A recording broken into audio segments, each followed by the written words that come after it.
creating a fictional character based on a real person and their real crime.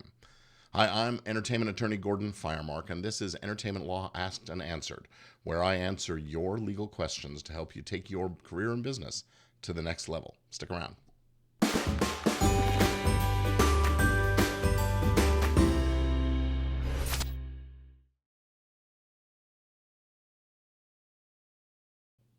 So I got this question from a correspondent on email.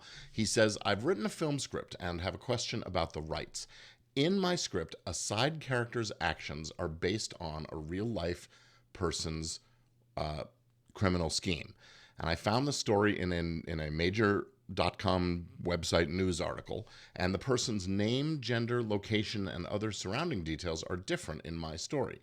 But the fictionalized character is in the same job role as the person who was convicted of the crime and commits the crime in a similar manner. So the question is this person is this writer legally obligated to buy the rights to this story? What are the legal rights and obligations?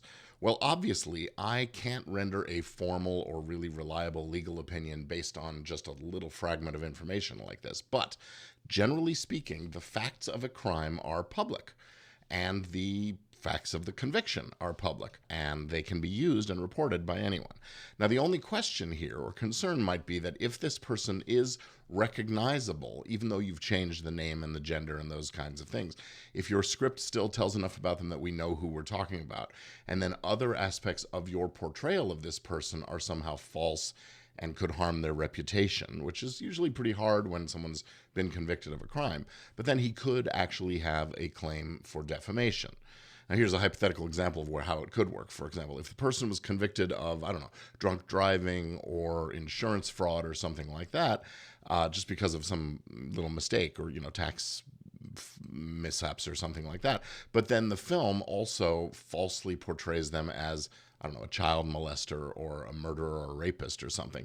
Well, that could be much more harmful to that person's reputation, and that could be defamation.